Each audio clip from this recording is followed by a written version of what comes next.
Hello friends, आज हम अपना नया चैप्टर स्टार्ट करेंगे, वो है कॉम्प्लेक्स एनालिसिस।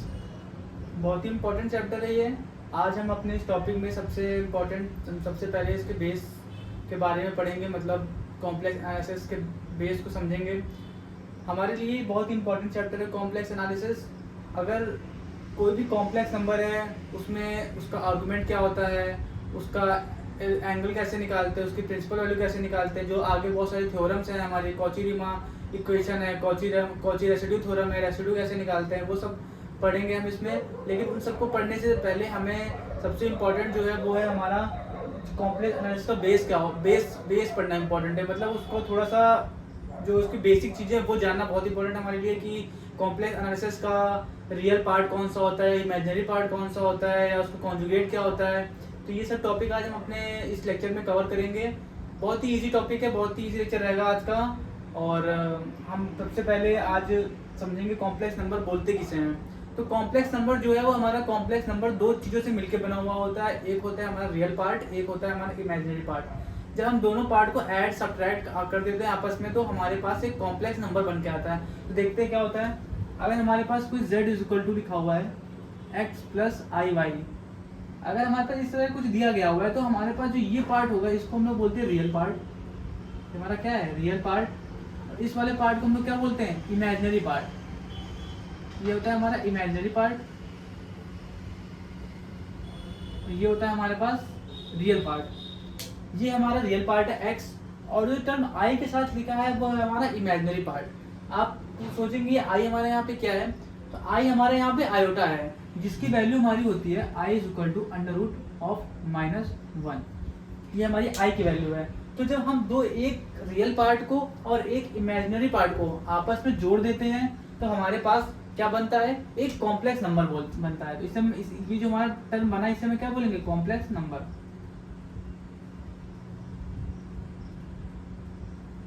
जैसे टर्म से लग रहा है कॉम्प्लेक्स, कॉम्प्लेक्स का मतलब ये कोई दो सिमिलर चीज से मिलकर तो बना नहीं होगा, ये दो डिफरेंट चीज से ही मिलकर बना होगा। वही चीज क्या है, एक रियल पार्ट है और एक क्या है हमारा यहाँ पे इमेजिनरी पार्ट है। हमें यहाँ तक बात समझ में आ गई। हम इसके बाद देखेंगे कि जो हमारा कॉम्प्लेक्स नंबर है इसका मॉडुलस क्या होता है। मॉडुलस मतलब हमने मॉड ऑफ जेड जो होता है इसका, वो होता है under root of x square plus y square. एक हमने यहाँ पे ये बात समझ ली, हमारा क्या है, ये हमारा सेकंड पॉइंट है। एक हम एग्जांपल समझते हैं कॉम्प्लेक्स नंबर दिखता कैसा है। अगर हमारे पास, हम एक अज्यूम कर लें, अगर हमारे पास एक एग्जांपल लेते हैं, हमारे पास लिखा हुआ है 2 + 3i, z इक्वल टू क्या लिखा है, 2 + 3i। तो इसमें आप बताइए रियल पार्ट क्या है और इमेजिनरी पार्ट क्या है।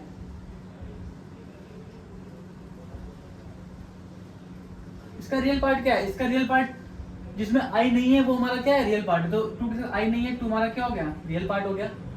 3i है तो 3 हमारा क्या हो गया, ये क्या हो गया हमारा इमेजिनरी पार्ट। 3 हमारा क्या हो गया यहाँ पे, इमेजिनरी पार्ट। बात समझ में आ गई। एक और एग्जांपल देखते हैं। जैसे लिखा है z इक्वल टू 0 + 2i, तो इसमें रियल टर्म तो है नहीं, लेकिन हमने देखा यहाँ पे अगर 0 ना होता है, अगर लिखा हो z इक्वल टू 2i, तो आपको लगता है ये तो हमारा एक कॉम्प्लेक्स नंबर है ही नहीं। लेकिन अगर यहाँ पे हम 0 ऐड कर दें, तो यहाँ पे हमारा रियल पार्ट क्या हो जाएगा, 0, और इमेजिनरी पार्ट क्या हो जाएगा, 2i। बात समझ में आई। ये कॉम्प्लेक्स नंबर कुछ नहीं है, कॉम्प्लेक्स नंबर एक पॉइंट है, एक किसी भी प्लेन में एक पॉइंट को डिनोट करता है, या किसी x और y एक्सिस में एक पॉइंट क्या करता है, डिनोट करता है। z इज इक्वल टू, ये एग्जांपल है 2 + 3i। इसको हम लोग पॉइंट के रिप्रेजेंटेशन में कैसे लिख सकते हैं, इसको लिख सकते हैं हम लोग 2, 3। इसका मतलब एक कोई हमारा प्लेन होगा, उसमें ये क्या होगा, 2, 3 एक पॉइंट होगा। 2, 3 हमारा कहाँ पे आएगा, हमारे तो यहाँ कहीं 2, 3 आएगा, तो हमारा z कहाँ पे है, यहाँ पे है। इसका मतलब ये एक रिप्रेजेंटेशन है किसी भी प्लेन में पॉइंट्स का, वो हमारा क्या है, कॉम्प्लेक्स नंबर है। जैसे हमारे पास यहाँ लिखा था z equal to x plus i y, तो इसको अगर रिप्रेजेंट करेंगे यहाँ पे, रिप्रेजेंट इनटू कोऑर्डिनेट, अगर इसको कोऑर्डिनेट में रिप्रेजेंट करेंगे, z इक्वल टू लिखा हुआ है x प्लस आई वाई। अगर हम लोग इसको एक कोऑर्डिनेट में रिप्रेजेंट करते हैं, तो हमारे पास ये क्या हो जाएगा, x, y। ठीक है। अगर एक एग्जांपल लेते हैं कि लिखा है -x - आई वाई, तो ये हमारा क्या बनेगा, क्या पॉइंट बनेगा, ये बनेगा -x, -y। मतलब हमारे पास अगर ये एक एक्स वाई प्लेन है तो यहाँ पे ये क्या हो जाएगा हमारा, अगर इस पॉइंट को रिप्रेजेंट करेंगे, इसको 1 मान लेते हैं, इसको 2 मान लेते हैं, तो x, y कहाँ पे आएगा, यहाँ पे कहीं आएगा। तो z1 हमारा कहाँ पे है, यहाँ पे है, और z2 हमारा क्या है, -x, -y, मतलब माइनस इधर, -y कहाँ पे नीचे, मतलब ये कहीं यहाँ पे होगा। z2 है हमारा, ये क्या हमारा -x, -y। बात समझ में आई। तो हमने क्या देखा यहाँ पर, कॉम्प्लेक्स नंबर कुछ नहीं है, रियल पार्ट और इमेजिनरी पार्ट के सम को या एडिशन को हम लोग क्या बोलते हैं, कॉम्प्लेक्स नंबर बोलते हैं। जिसमें कि इसका मॉडुलस क्या होता है, √x² + y² होता है। इसको रिप्रेजेंट कैसे करते हैं, इसको रिप्रेजेंट करने का तरीका ये होता है, हम इनको इनके पोलर कोऑर्डिनेट्स में भी रिप्रेजेंट, इनको हम इनके पॉइंट फॉर्म में भी रिप्रेजेंट कर सकते हैं। अगर कोई नंबर पोलर कोऑर्डिनेट्स में लिखा हुआ है, इसका मतलब हम उसको किसी प्लेन के ऊपर भी रिप्रेजेंट कर सकते हैं। जैसे zx + iy लिखा हुआ है, तो यहाँ पे इसको हम अगर रिप्रेजेंट करेंगे तो इसे क्या लिखेंगे, x, y। जैसे यहाँ -x -iy लिखा है, तो ये क्या हुआ हमारा, -x, -y। एक एग्जांपल और देखते हैं। अगर जैसे हम इसी एग्जांपल को देखते हैं, तो कौन सा पॉइंट है, 0, 2 है पॉइंट। अगर यहाँ पे एक एग्जांपल देखते हैं, जैसे यहाँ पर लिखा हुआ है z = -3 - 3i। तो यहाँ पे सबसे पहले पॉइंट क्या होगा, रियल पार्ट क्या होगा और इमेजिनरी पार्ट क्या होगा। यहाँ पे पॉइंट्स क्या होगा, 3 -3, -3। यहाँ पे क्या है, -3, -3। रियल पार्ट क्या हो जाएगा यहाँ पे, -3। इमेजिनरी पार्ट यहाँ पे क्या हो जाएगा, -3i। बात समझ में आ गई, बहुत सिंपल बात है। एक आखिरी एग्जांपल और देख लेते हैं, इससे की पूरी बात क्लियर हो जाएगी। लिखा हुआ है z = -2 + 3i। अगर यहाँ पे ऐसा कुछ लिखा हुआ है, तो यहाँ पे पॉइंट्स क्या होंगे, इसका रियल पार्ट क्या होगा, इसका इमेजिनरी पार्ट क्या होगा, बताइए हमें। सबसे पहले हमें पॉइंट देखेंगे, पॉइंट्स क्या होंगे इसके रियल पार्ट क्या होगा, इसका इमेजिनरी पार्ट क्या होगा। सबसे पहले इसका पॉइंट्स क्या होगा, -2, 3। इसका रियल पार्ट क्या होगा, -2। इसका इमेजिनरी पार्ट क्या होगा, आसान नहीं, बहुत सिंपल सी बात है, बहुत बेसिक है। अगर हम बिल्कुल बेसिक नहीं समझेंगे तो फिर हमें आगे की चीज समझ में नहीं आएंगी, क्योंकि भले ही बेसिक से क्वेश्चंस ना आए एग्जाम में, लेकिन बेसिक पढ़ना बहुत इंपॉर्टेंट है, जो कि हमारे आगे जो इक्वेशन है, कॉची रीमान इक्वेशन है, कॉची इंटीग्रल थ्योरम है, या रेसिड्यू कैसे निकालते हैं, वो सब में बहुत हेल्प करेगा। क्योंकि अगर हमें कॉम्प्लेक्स नंबर के बारे में कुछ नहीं पता होगा तो फिर हमारा कोई फायदा नहीं है आगे चीजें पढ़ने का। फिर हमें वो सब चीज़ याद करके समझनी पड़ेगी। अगर हमें बेस ही नहीं पता कि कॉम्प्लेक्स नंबर होता क्या है, या कॉम्प्लेक्स नंबर को रिप्रेजेंट कैसे करते हैं, उसका मॉडुलस कैसे निकालते हैं, उसमें आर्गुमेंट क्या होता है, उसकी प्रिंसिपल वैल्यू क्या होती है, ये सब बेसिक से हम पढ़ के आ चुके हैं पहले 11th 12th में, लेकिन हमें फिर से थोड़ा सा इस पर ध्यान देना पड़ेगा, तभी हमको सारी चीजें समझ में आएंगी। अब इसके बाद हम समझेंगे ये आयोटा के बारे में क्या होता है। तो इसको रफ करते हैं, फिर देखते हैं आगे।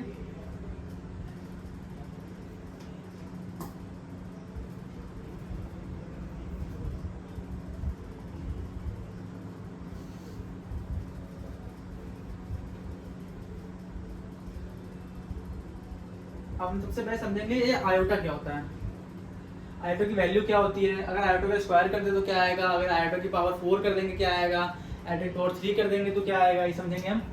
ये आयोटा क्या है, आयोटा की वैल्यू होती है रूट के अंदर -1।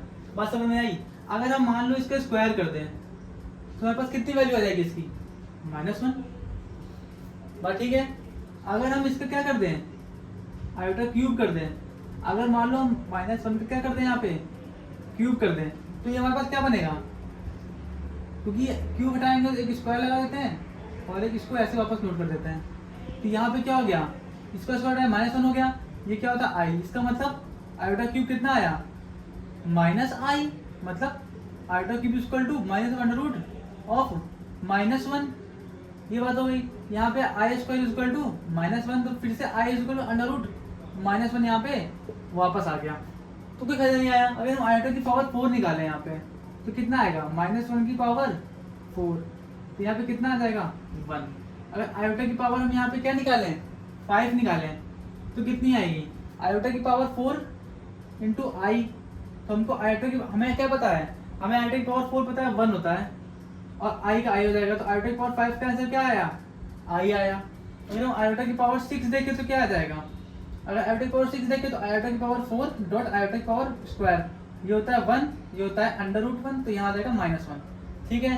अगर इसको सॉल्व करेंगे तो यहाँ 1 आ गया, आई स्क्वायर क्या होता है अपना -1 होता है, तो कितना आ गया आयोटा की पावर 6 कितना आ गई -1 आ गई। अगर आयोटा की पावर हम यहाँ पे क्या देख लें 7 क्या होता है, तो आयोटा की पावर कितना हो जाएगा यहाँ पे आयोटा की पावर, अगर हम यहाँ पे इसको 4 कर दें, आयोटा की पावर कितना हो जाएगा 3, ये कितना हो गया 1।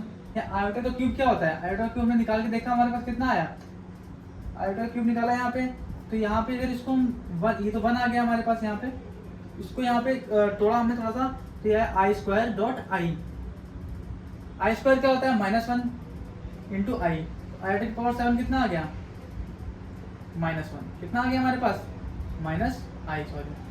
-i। तो हम अपने रिजल्ट को नोट करते हैं बस क्या क्या वैल्यू आई पहले थोड़ा सा यहाँ पे।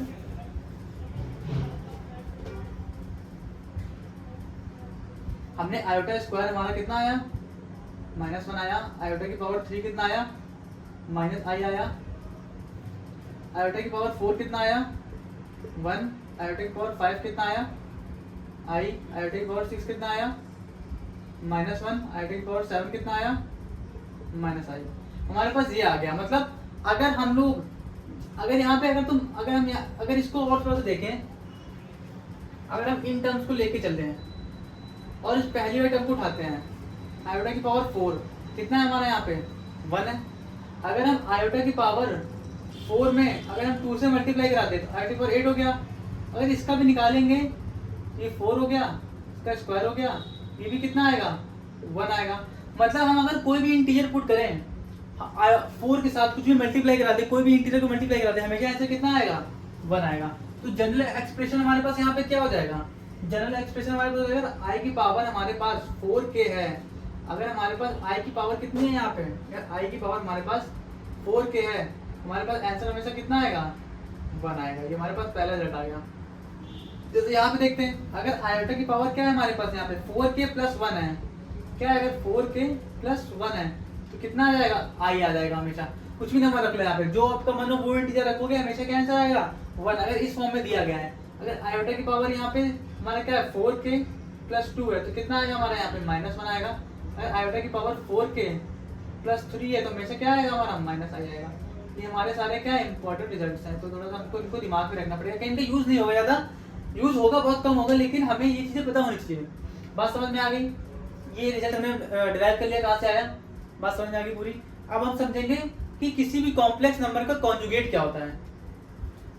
तो कॉन्जुगेट समझते हैं, कॉन्जुगेट क्या होता है किसी भी नंबर का।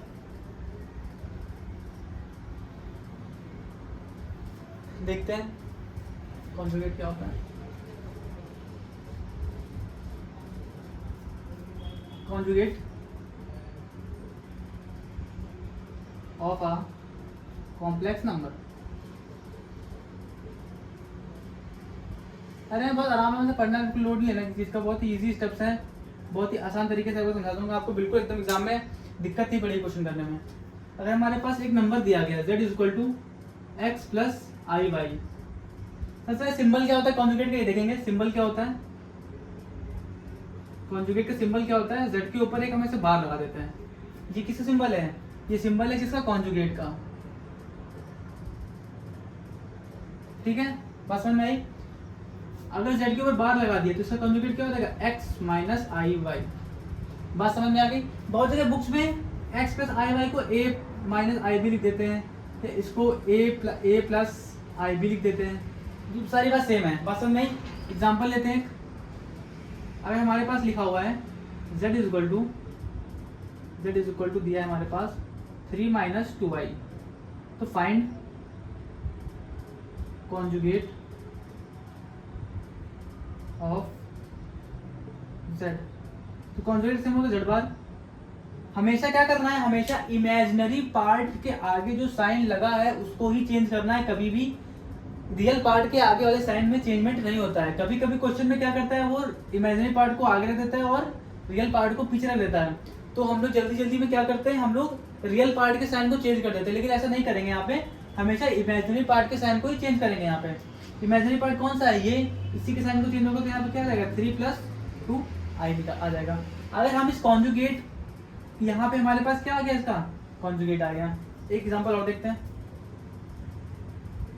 अगर हमारे पास लिखा है z is equal to -3i -1।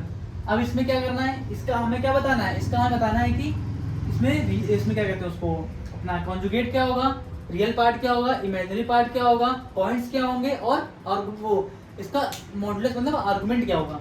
बात समझते हैं, देखते हैं। हमें बताना है इसका रियल पार्ट क्या होगा, ठीक है। हमें क्या बताना है, इसका रियल पार्ट बताना है। हमें बताना है इसका find real part, imaginary part और कॉन्जुगेट और पॉइंट्स। बात समझ में आ गई। सबसे पहले पॉइंट फाइंड करते हैं, इसके पॉइंट्स क्या हो जाएंगे हमारे। सबसे पहले आता है रियल वाला पार्ट। रियल कौन है यहाँ पे, ये रियल पार्ट है, इस पर इमेजिनरी पार्ट आगे लिखा हुआ है। तो रियल पार्ट यहाँ पे कितना हो जाएगा, -1, इमेजिनरी है -3, ठीक है। यहाँ पे रियल पार्ट कितना हो जाएगा, -1, इमेजिनरी पार्ट कितना हो जाएगा, -3i। बात समझ में आएगी। इसका z बार कितना आ जाएगा। हमेशा हम गलती यहाँ पे क्या करते हैं, जल्दी जल्दी में हमेशा रियल पार्ट के आगे वाले साइन को चेंज कर देते हैं, लेकिन हमें चेंज क्या करना है, हमेशा इमेजिनरी पार्ट वाले साइन को चेंज करना है। तो इसका कॉन्जुगेट क्या हो जाएगा, +3i -1। बात समझ में आ गई। एक दो क्वेश्चन और करते हैं इसमें, एक दो प्रॉपर्टीज भी देखते हैं कि और कौन कौन सी प्रॉपर्टीज है। इसी में देखते हैं, जगह अभी हमारी बची हुई, तो इसी में हम थोड़ा सा इसकी प्रॉपर्टीज के बारे में भी जान लेते हैं। यहाँ पे देख लेते हैं क्या आएगा। अगर हमारे पास कोई नंबर लिखा है z = x + iy, उसका आर्गुमेंट क्या होगा। इसका आर्गुमेंट हो जाएगा हमारे पास √x² + y², ठीक है। हमारे पास अगर z बार किया हमने, हमारे पास क्या आ जाएगा, mod ऑफ z का स्क्वायर आ जाएगा। इसको प्रूव करते हैं। अगर एक नंबर है z = x + iy, एक नंबर है z बार, तो z बार से क्या हो जाएगा, x - iy। अगर हम दोनों नंबर को आपस में मल्टीप्लाई करा दें, x + iy और यहाँ पे x - iy, तो यहाँ पे कितना हो जाएगा, x² - y² हो जाएगा, i² y² हो जाएगा, ठीक है। इसको खोला, i² की वैल्यू देखिए यहाँ पे काम आई ना, i² की वैल्यू कितनी हो जाएगी, यहाँ पे -1 से प्लस कर देगी, y² हो गया। तो ये हमारा क्या होता है, ये हमारा क्या होता है, mod ऑफ z का स्क्वायर तो है, क्योंकि mod ऑफ z अगर यहाँ पे निकालेंगे, अगर हम यहाँ पे mod ऑफ z निकालेंगे तो हमारा अंडर रूट में आएगा, उसके लिए हम अगर स्क्वायर लगा देंगे तो वो हट जाएगा। तो ये हमारा प्रूव हो गया। ये प्रॉपर्टी समझ में आई कहाँ से होती है, बहुत इजी प्रॉपर्टी है, बहुत यूजफुल प्रॉपर्टी भी है। इसको ध्यान रखेंगे, आर्गुमेंट ध्यान रखेंगे, आर्गुमेंट को हम लोग r से डिनोट करते हैं। ये बात समझ ली हमने। अब हम इसको एक पोलर कोऑर्डिनेट में कैसे लिखते हैं, एक इमेजिनरी नंबर को वो भी समझ लेते हैं इसी वीडियो में। तो नोट कर ले पहले, और अब देखते हैं कि अगर एक पोलर कोऑर्डिनेट में कैसे शो करते हैं, किसी भी इमेजिनरी नंबर को पोलर कोऑर्डिनेट्स में कैसे लिखते हैं।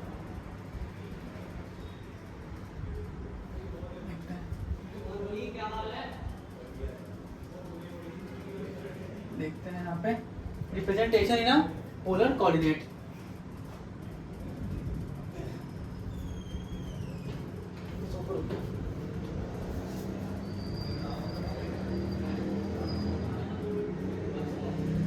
Representation in a polar coordinate, ठीक है। हमारे पास एक नंबर है, अगर z = हमारा क्या है, एक हमारा इमेजिनरी नंबर है, इसको हम लोग पोलर कोऑर्डिनेट में रिप्रेजेंट करते हैं। z = r cos theta plus i sin theta, ठीक है। ये हमारा क्या रिप्रेजेंटेशन है, किसका, पोलर कोऑर्डिनेट का।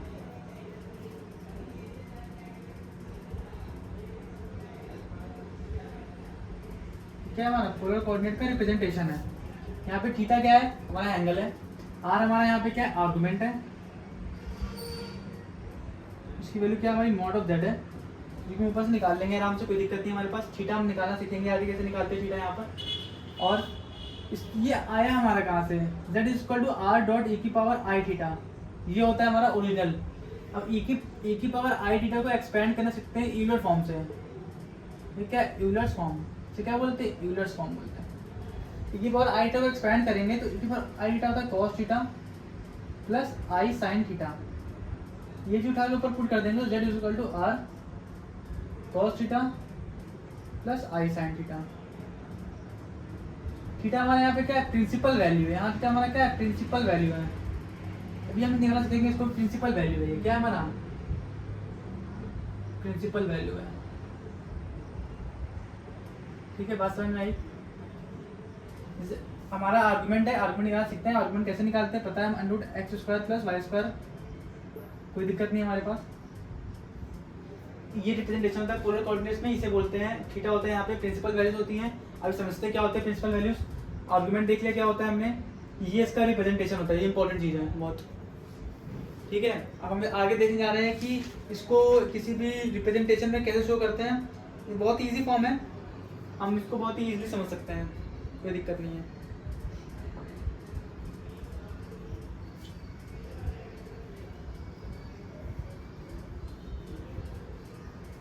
हमें फॉर्मूला कुछ पता है, कॉस थीटा को हम लोग एक ई की पावर में किस तरह रिप्रेजेंट करते हैं, वो अगर नहीं पता है तो वो मैं लिखा देता हूँ, तो बहुत जगह काम आता है। अगर हमारे पास कॉस थीटा लिखा हुआ है, मतलब ई की पावर आई थीटा प्लस ई की power minus i theta by 2। हमारे पास अगर साइन थीटा लिखा हुआ है, ई की पावर आई थीटा माइनस ई की power minus i theta by 2। ठीक है, हमारे पास अगर लिखा हुआ है cos h थीटा लिखा हुआ है, तो हम क्या करेंगे, हमारे पास लिखा है यहाँ पे i भी होता है। अगर हमारे पास लिखा हुआ है cos h थीटा, तो होता है e की पावर थीटा प्लस e की power minus theta by 2। Sine h theta क्या होता है, e की पावर थीटा माइनस e की power minus theta by 2 i, क्या होता है बाई माइनस 2 ऑफ i होता है। ठीक है, बात समझ में आई। ये चार चीज़ें बहुत इंपॉर्टेंट है, चार चीज़ें हमें अच्छे से आनी चाहिए, नहीं तो हमसे क्वेश्चन में काफ़ी गलती हो सकती है। ठीक है, बात समझ में आ गई। ये चार पॉइंट्स, ये चार फॉर्मूले इंपॉर्टेंट है हमारे पास। ठीक है, सॉरी यहाँ पे आई नहीं होता, मिस्टेक से हो गई, ये आसानी से आई एडजस्ट। तो कॉस थीटा यहाँ पे क्या हुआ, e की power i theta plus e की power minus i theta by 2, sine theta हुआ e की power i theta minus e की power minus i theta by 2i, cos h theta e की पावर थीटा प्लस e की power minus theta by 2, sin h theta is equal to e की power theta minus e की power minus theta by 2। ये चारों फॉर्मूले अच्छे से याद कर लो, कोई दिक्कत नहीं है, बहुत इजी फॉर्मूले से याद आ जाएंगे बहुत इजीली। हम देखते हैं e की power mod of I theta क्या होता है। ठीक है, इसको एक्सपेंड करते हैं, हमारा क्या होता है e की पावर आई थीटा, तो किस तरह एक्सपेंड करेंगे, cos theta plus i sine theta. इसको एक्सपेंड कैसे करेंगे, cos theta plus i sine theta. जब हम इसको एक्सपेंड करेंगे तो हमारा आंसर यहाँ पे क्या आ जाएगा, 1 आ जाएगा। और मॉड ऑफ आई भी याद कर लेते हैं, क्या होता है हमारा 1 होता है, क्योंकि इसको मॉड निकालेंगे, इसका अंडर रूट निकालेंगे जब, तो हमारा क्या हो जाएगा, वो 1 हो जाएगा। माइनस बनाएगा मॉड में लग के 1 हो जाएगा। ठीक है, ये 2 पॉइंट्स भी हमें याद कर लेने चाहिए, बहुत ईजी है। अब हम निकालते सीखना प्रिंसिपल वैल्यू कैसे निकालते हैं। प्रिंसिपल वैल्यूज के टर्म सीखेंगे क्या होता है, इसी में देख लेते हैं।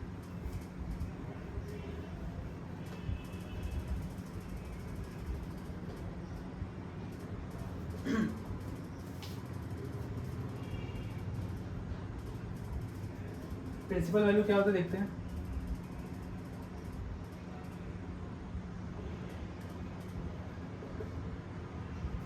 The value which lies in the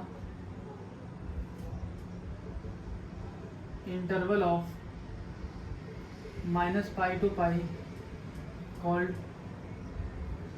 principal values. अगर हमारे पास कोऑर्डिनेट दिया गया है, ऐसा कुछ कोऑर्डिनेट है हमारे पास, समझते हैं हमारे पास ऐसा कुछ कोऑर्डिनेट है, यहाँ पे थीटा इक्वल कितना है 0 है, यहाँ थीटा इक्वल कितना है π/2 है, और थीटा इक्वल कितना है पाई है, यहाँ कितना थीटा इक्वल टू 3π/2। ठीक है, समझ में आई, बात समझ में आ गई, बहुत सिंपल बात है, समझ में आ गया। यहाँ पे थीटा इक्वल टू क्या है 2π है, यहाँ थीटा इक्वल टू कितना है 0। ठीक है, बात समझ में आ गई, कोई दिक्कत नहीं है। ये बात हम समझेंगे प्रिंसिपल वैल्यूज। तो प्रिंसिपल वैल्यूज क्या है, ऐसी वैल्यूज जो कि किस इंटरवल में लाई कर रही हो, -π से पाई के इंटरवल में लाई कर रही हो। तो प्रिंसिपल वैल्यू निकालने का फॉर्मूला क्या होता है, tan theta is equal to mod of y by x, ठीक है। और थीटा इज इक्वल टू क्या होता है यहाँ पे, tan inverse y by x. ये थीटा क्या है, हमारा प्रिंसिपल वैल्यू है। कैसे निकलती है, हमें जो मैं बताने जा रहा हूँ इसको एकदम याद को दिमाग में, कभी प्रिंसिपल वैल्यू निकालने वाला क्वेश्चन कभी गलती नहीं होगा, बहुत एकदम इजीली सही हो जाएगा। अगर वैल्यू हमारी पहले क्वाड्रेंट में लाई कर रही है, अगर हमारी वैल्यू क्या कर रही है, पहले क्वाड्रेंट में हमारा पॉइंट लाई कर रहा है, तो उसके लिए प्रिंसिपल वैल्यू क्या हो जाएगी, theta is equal to alpha. क्या हो जाएगा, theta is equal to alpha. क्या हो जाएगा, theta is equal to alpha. बात समझ में आ गई, थीटा इज इक्वल टू क्या हो जाएगा, अल्फा। यहाँ पे अल्फा होगा, सॉरी यहाँ पे होगा अल्फा। उसके लिए ना हमारे प्रिंसिपल वैल्यू क्या हो जाएगी, अल्फा। जो दिया होगा वही हो जाएगा। अगर हमारी जो पॉइंट्स है वो हमारा कहाँ लाई कर रहा होगा, सेकंड क्वाड्रेंट में लाई कर रहा होगा, तो यहाँ पे थीटा इज इक्वल टू क्या हो जाएगा, पाई माइनस अल्फा। क्या हो जाएगा यहाँ पे theta is equal to pi minus alpha, ठीक है। अगर हमारी वैल्यू थर्ड क्वाड्रेंट में लाई कर रही होगी तो हमारी वैल्यू क्या हो जाएगी, theta is equal to minus pi minus alpha.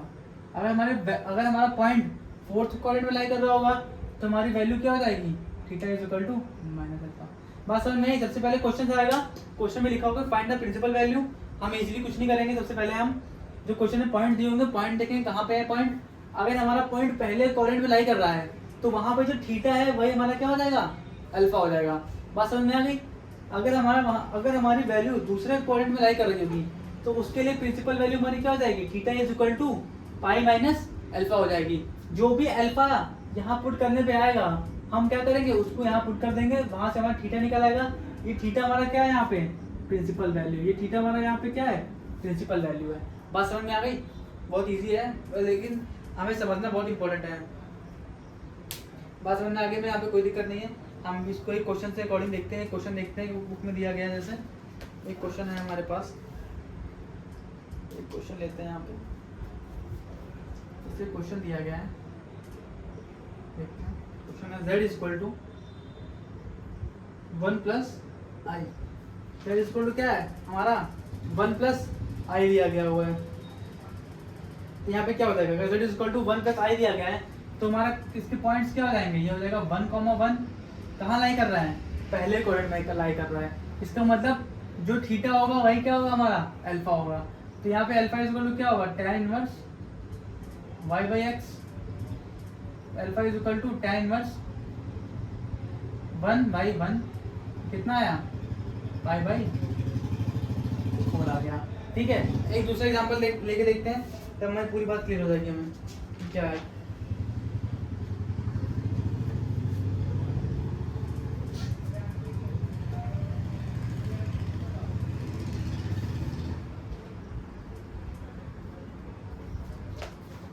देखते हैं दूसरा क्वेश्चन हमारे पास दिया गया है। दूसरा क्वेश्चन हमारे पास z is equal to -1 plus I ये दिया गया है हमें। अगर तो हम इसे किस तरह सॉल्व करेंगे, यहाँ पे देखते हैं। यहाँ पे सबसे पहले हम देखेंगे इसके पॉइंट्स क्या है। इसके पॉइंट है -1, तो -1 कहाँ लाई करता है, एक्स से मतलब ये कहाँ लाई कर रहा है, सेकंड क्वाड्रेंट। मतलब हमारा थीटा इज इक्वल टू क्या होता है, पाई माइनस अल्फा होता है। हमारा थीटा इज इक्वल टू क्या होता है, पाई माइनस अल्फा होता है। तो अल्फा निकालेंगे सबसे पहले, अल्फा इज इक्वल टू क्या होता है, tan inverse mod of y by x.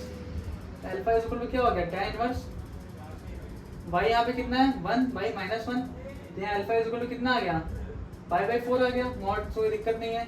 अब हमारा प्रिंसिपल वैल्यू कितनी आ जाएगी, theta is equal to pi minus pi by 4। तो थीटा इज इक्वल टू कितना आ गया, 3/4। यहाँ से हमारा प्रिंसिपल वैल्यू कितनी आ गई, 3/4। ये देखो हमारा माइनस पाई से पाई के बीच में लाई कर रहा है, कोई दिक्कत नहीं है। अगर इसका आर्गुमेंट निकाल के देखिए, इसका आर्गुमेंट क्या होगा, argument of z is equal to √x² मतलब -1 का स्क्वायर प्लस 1 स्क्वायर, हमारा कितना हो गया √2। ठीक है, एक आखिरी एग्जाम्पल और लेके देखते हैं, फिर हमारा बेसिक टॉपिक यहाँ पे खत्म हो जाएगा। फिर हम अगले लेक्चर में आगे की बात करेंगे, कॉम्प्लेक्स नंबर में हमें आगे क्या पढ़ना है, कॉम्प्लेक्स एनालिसिस में। एग्जाम्पल और देख लेते हैं, फिर आगे बढ़ते हैं। यहाँ पे देखते हैं, अगर हमारे पास दिया है क्वेश्चन नंबर 2 में लिखा है हमारे पास z is equal to -2 z is equal to -2 plus 2i। इसके पॉइंट्स क्या हो जाएंगे, -2, हो जाएगा। ठीक है, -2, हो जाएगा। यहाँ पे हम अगर किस क्वाड्रेंट में लाई कर रहा है, ये हमारा लाई कर रहा है हमारा सेकंड क्वाड्रेंट में, लाई कर रहा है। ठीक है, मैं कहाँ लाई कर रहा है, सेकंड क्वाड्रेंट में लाई कर रहा है। सेकंड क्वाड्रेंट में क्या होता है, थीटा इज इक्वल टू क्या होता है, पाई माइनस अल्फा होता है। अल्फा निकालते हैं यहाँ पे tan इनवर्स अल्फा से, alpha is equal to tan inverse y by X, कितना -2 by -2, alpha is equal to π/4 put कर देते हैं। थीटा इज इक्वल टू 3/4 आ जाएगा यहाँ पे। एक ऐसा क्वेश्चन है जो 3rd या 4th क्वेश्चन लाई कर रहा हूँ। अगर हम लिख लें यहाँ पे z is equal to 1 minus I, तो यहाँ पे कौन से, ये कहाँ लाई कर रहा है, ये 1 का -1 हो गया। ये हमारा लाई कर रहा है 4th क्वाड्रेंट में। कहाँ लाई कर रहा है, 4th क्वाड्रेंट में। बस हमें आगे कहाँ लाई कर रहा है, 4th क्वाड्रेंट में। अगर हमारा ये 4th क्वाड्रेंट में लाई कर रहा है, तो यहाँ पे हमारा थीटा इज इक्वल टू कितना हो जाएगा, माइनस अल्फा हो जाएगा। सिंपल यहाँ पे अल्फा निकाल लेंगे। अल्फा हमारा यहाँ पे कितना है, alpha is equal to tan inverse mod of y by x. Alpha is equal to tan inverse y कितना है हमारा यहाँ पे, -1/1। अल्फा इज इक्वल टू π/4 हो गया। प्रिंसिपल वैल्यू कितनी हो गई, -5। बस समझ में आ गई, कोई दिक्कत नहीं है, बहुत इजी है। जैसे स्टेप्स बताया उस स्टेप फॉलो करना है, सिंपल है, कुछ नहीं करना है। यहाँ पे प्रिंसिपल वैल्यू होती है theta is equal to alpha, यहाँ होती है theta is equal to pi minus alpha, यहाँ होती है theta is equal to minus pi minus alpha, यहाँ होती है theta is equal to minus alpha. बस इतना याद रखना है। ये होता है हमारा फर्स्ट क्वाड्रेंट, ये होता है सेकंड क्वाड्रेंट, ये होता है हमारा थर्ड क्वाड्रेंट, ये होता है हमारा फोर्थ क्वाड्रेंट। बात समझ में आ गई, बहुत इजी है।